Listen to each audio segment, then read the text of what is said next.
Hi guys, and welcome back to my channel. My name is Johanna. For those of you who are new here, welcome. For those of you who are returning, welcome back. In today's video, we'll be doing March edition of the Stash Dive hosted by Poetspice. And if that is of interest to you, please stay tuned.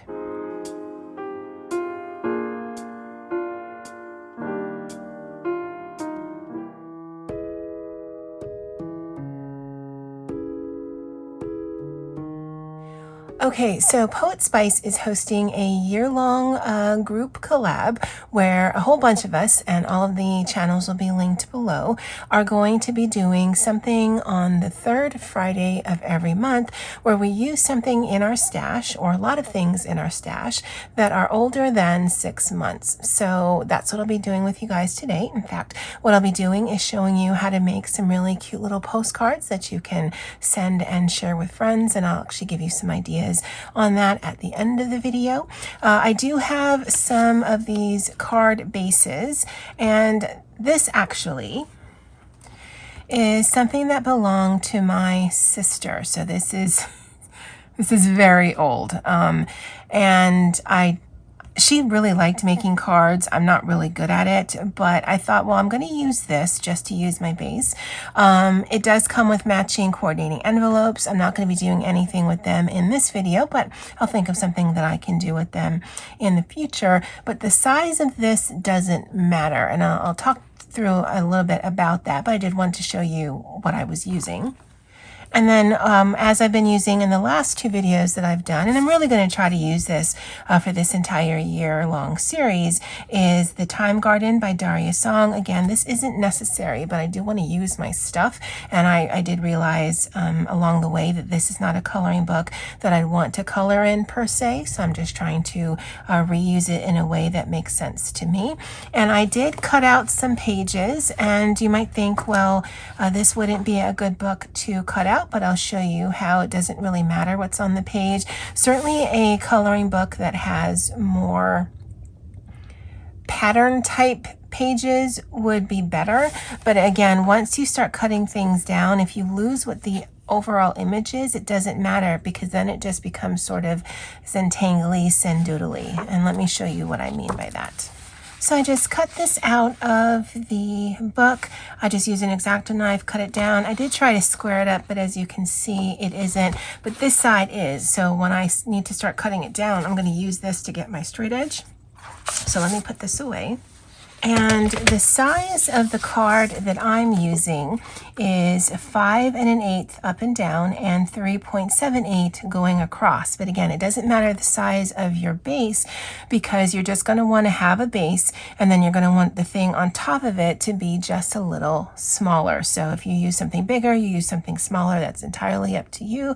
And the reason for that is once you put this on top, it will mat it if it is just slightly smaller. So I'm just giving you the measurements of the thing that I'm using. But again, you could cut up an 8.5 by 11 page into quarters, and then make sure that your coloring page on top of it was just smaller. Okay, so because I know that's the size of the card, I'm going to cut this at 3 3/4.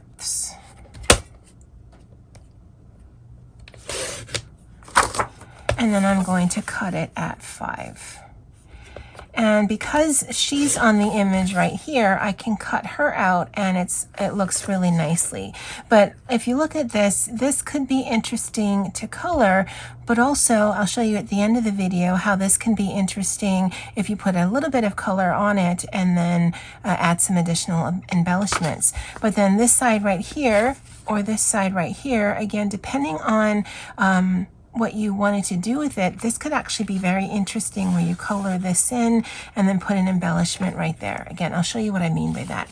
Now, because of the size of the coloring book, I don't get two equal size sheets. And again, that doesn't matter. I'll show you that at the end. But I would just determine, okay, so which one of these do I want to put on there? Again, any of these would work. If your coloring page is single-sided, then that would work as well. But I do like her, so let's put her down. You could use glue just to make this fast. I'm just using double-sided tape.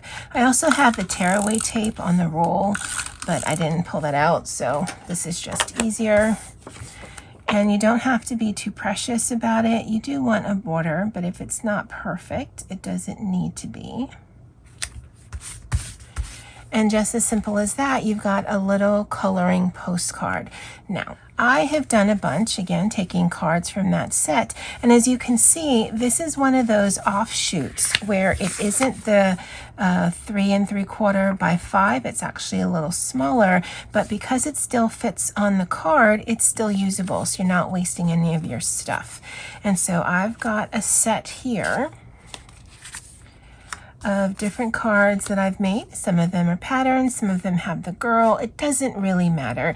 It's just you're making something that someone can color. And then what I've done here is I've used some glitter gel pen and I've colored in some of the spots. I did put some stickers on here from Happy Planner. Doesn't matter what you put on here. And I would just build it up. And then this could make a really interesting postcard. Now the way that I envision this is twofold.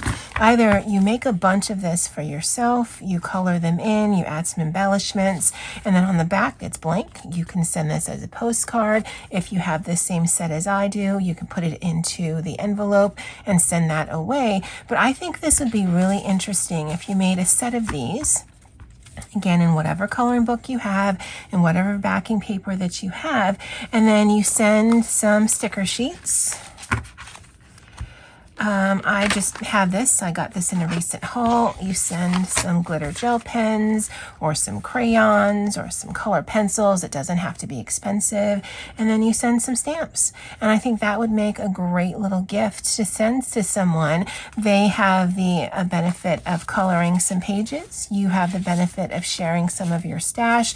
And again, it doesn't matter what the composition on the page is, because if you're looking at as a layering piece, then you can just build on top of that.